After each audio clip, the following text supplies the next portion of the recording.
एक गांव में जो है वो बूढ़े वालिदैन रहते थे। तो अल्लाह ताला ने उनको जो है वो बुढ़ापे में जो है वो औलाद दी। और जो औलाद थी वो काफ़ी नेक थी, माशाल्लाह से समझ बूझ वाली थी।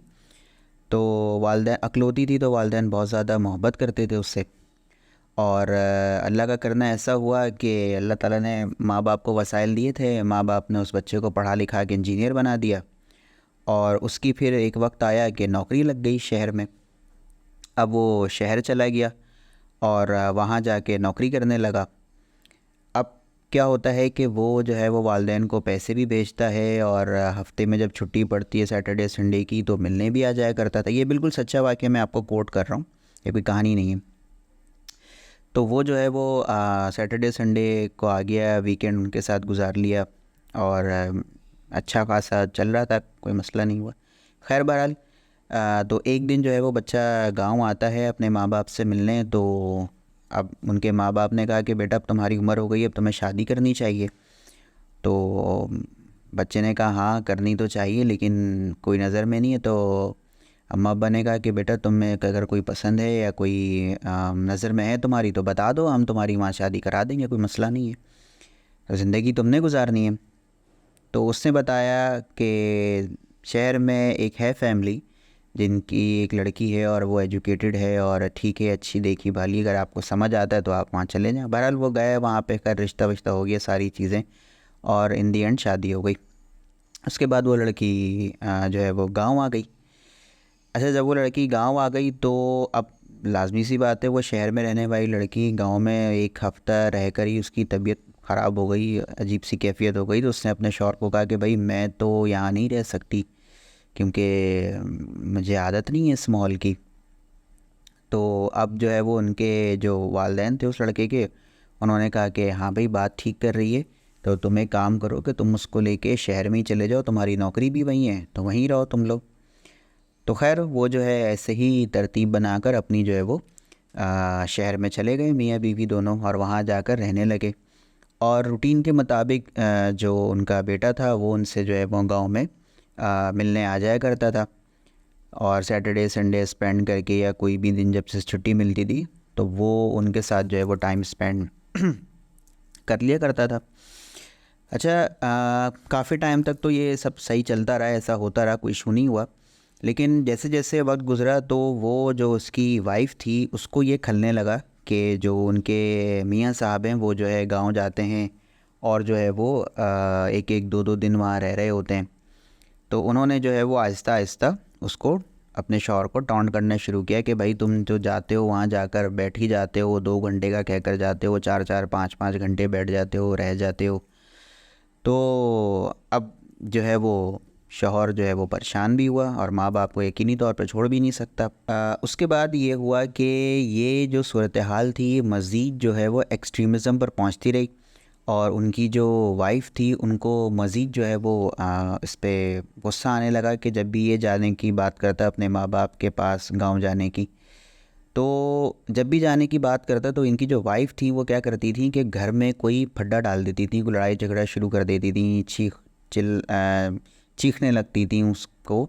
तो वो परेशान हो जाता था कि भाई मैं माँ बाप को तो नहीं छोड़ सकता, और बीवी भी गुस्सा कर रही है, और अब इनकी औलाद भी हो चुकी है, यानी उसका बेटा हो चुका है। तो बहरहाल वो सैंडविच बन चुका था। तो खैर बहरहाल अब अल्लाह का करना ये हुआ कि उसने सऊदी अरब में अपनी जॉब के लिए अप्लाई किया हुआ था, उस लड़के ने जो इंजीनियर था, और उसकी जो है वो जॉब लग जाती है सऊदी अरब में। अब वो अपने माँ बाप से मिलने आया और इजाज़त लेने आया कि आपकी इजाज़त है कि मैं जो है वो सऊदी अरब चला जाऊँ जॉब करने। तो उस पर उनके माँ बाप ने कहा कि भाई देखो, सऊदी अरब में आप जा रहे हैं तो सऊदी अरब से ज़्यादा तो पाक ज़मीन कोई हो नहीं सकती। अल्लाह तुम्हें अपने शहर बुला रहे हैं, मुल्क बुला रहे हैं, और ज़रूर जाओ उस जगह पे, उस शहर में, और अल्लाह के घर की खिदमत भी करो। पाक जगह है, पाक रोज़ी है, बिल्कुल हम तुम्हें कैसे रोक सकते हैं। खैर उसके बाद जो वो उस शख्स ने अपने जो है वो बीवी को और बच्चे को लिया और मक्कातुल मुकर्रमा पहुँच गया, वहाँ उसकी जॉब थी। बहरहाल वहाँ पे रहा और वहाँ की लाइफ बहुत कंफर्टेबल होती है, इजी होती है, कोई टेंशन नहीं, तो बहुत अच्छी लाइफ गुजारने लगा। 13 साल हो गए उसको मक्कातुल मुकर्रमा में रहते हुए और वो जॉब करते हुए। चूँकि नेक था तो 13 साल से हर साल 13 साल में हर साल जो है वो हज करता था। हज की सादत अल्लाह ताला ने उसे दी, तो बाकायदगी से हज करता था हर साल। तो एक दिन क्या हुआ कि हज के मकाम पे हज का तीसरा दिन था, तो वो मताफ़ में खड़ा हुआ दुआ मांग रहा था और रो रहा था। तो एक शख्स अल्लाह वाले ने उसको देखा कि ये बंदा रो रहा है, तो उसने आकर इस शख्स से पूछा कि भाई क्यों रो रहे हो, सब खैरियत है, मतलब क्या हो गया?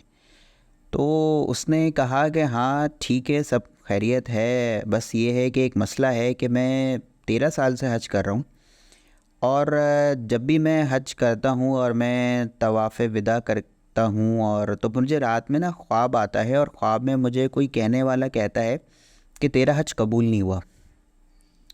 तो बहरहाल जब ये बात उस अल्लाह वाले ने सुनी तो वो यकीनन कोई चीज़ होंगे पहुंची हुई। तो उन्होंने उससे पूछा कि तुम्हारे माँ बाप वगैरह क्या? तो उनसे बताया कि हाँ 13 साल हो गए मैं उनसे मिलने नहीं गया, और शुरू में तो कुछ पैसे भी भेज दिया करता था, लेकिन अब मैं भी थोड़ा मसरूफ़ हो गया। अच्छा, ये उस दौर की बात है, मैं आपको बताऊं कि जब मोबाइल वगैरह नहीं थे कॉमन, मतलब कोई टेलीफोन का सिस्टम नहीं था, कोई जा रहा है आ रहा है तो किसी के हाथ कुछ भिजवा दिया है, पैगाम भिजवा दिया, ये उस दौर की बात है, ये वो वाला दौर नहीं है आज वाला।